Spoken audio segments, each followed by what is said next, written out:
You've probably heard of the expression, you are the sum of the 5 people you spend the most time with. It's also called, tell me who you hang out with, and I'll tell you who you are, etc, etc. But nobody ever talks about the content we're consuming. It's not about the people around you, per se. Obviously, if I spend a lot of time with drug addicts, then chances are I'll become a drug addict. If I spend a lot of time with people that speak English like this and we're communicating with this, Balkan accent, then chances are I will start to speak with them also using this Balkan accent. We don't think enough about the content we're consuming. That's why a great exercise for all of you to do right now immediately is take a piece of paper or just open up a notepad and type in the 5 people that you inspire to sound like. That's it. That's all it takes to get a better voice. And to make things more interesting, I'm going to do the exercise with you, and I'll tell you who I've inspired over the past couple of years to build my own voice. First and foremost, straight off the bat, Jeremy Clarkson. I watched a lot of Top Gear, which means that Hammond and James May and obviously Clarkson himself were a great, big, important influence to my voice. Yeah, power! I just love the way he speaks. He has this beautiful British accent, he has a low voice. He also says a lot of rubbish most of the time. Ow! You moron! Top Gear can eat and die. Which is something that you have to keep in mind. We're not just copying this individual's voice, we're actually copying his whole character.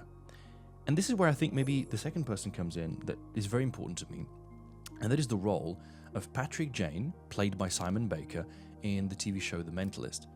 And The Mentalist for me is such an important role because of his psychological background. If anybody who's watched The Mentalist knows that this guy's character is built around reading people and using psychic powers and tricks, and his charisma goes further than just his voice. But what really inspired me the most is that Simon Baker, who in this case plays, an CBI agent, which is a Bureau of Investigation in California, he's actually Australian, and he's using an American accent, which at times, at least to my ears, was not like a pure American accent. He was using kind of a mixture of American and English, which I really, really enjoyed.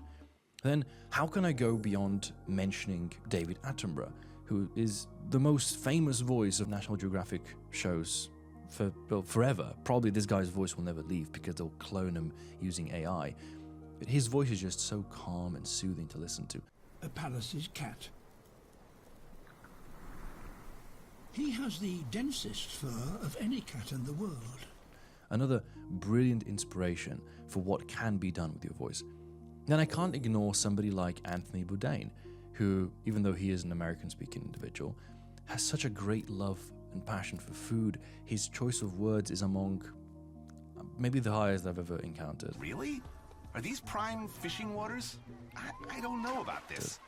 His books are a delight to read, and he too, just like myself, was involved in the culinary business. I worked in a kitchen for 3 years, so I find a lot of love for food and how the food connects to culture and how history wraps it all together, and why we travel, how travel makes us feel. All these things are important because it goes further than just the voice that we pick up from that individual. And how can I move forward without mentioning maybe one of my favorite actors of all time, whose role is simple and perhaps in the moment insignificant, but in the grand scheme of things, one of the most important roles in the Dark Knight trilogy. The Batman movies made by Christopher Nolan, it's Alfred. It is undeniably Alfred that I think has one of the most important roles, and Michael Caine could not have played it more perfectly. Some men just want to watch the world burn. Another one of those great examples of what old age and experience can lead our voice to. Notice that I've always aspired for people that were older than me, for people that were wiser than me, for people that have done stuff that I could only imagine I could do. But now my voice has reached new levels, an echelon of advancement in my pronunciation, my vocabulary, in my accent overall, the storytelling skills that I've been able to learn from these people, the actual body language and mannerisms that I've learned. All of the content you consume ends up defining you. And in today's day and age of everybody just brainlessly scrolling through TikTok, it's so imperative that you go through the process of watching long-form content, that your heroes are real people, people who have done stuff that you want to do, people who sound the way that you want to sound. It's so important that you ask yourself this question: who are my role models? Who are the 5 people that I, yes, spend most of my time with in real life, but also who are the 5 people whose content I consume the most of. I have nothing against people like Mr. Beast.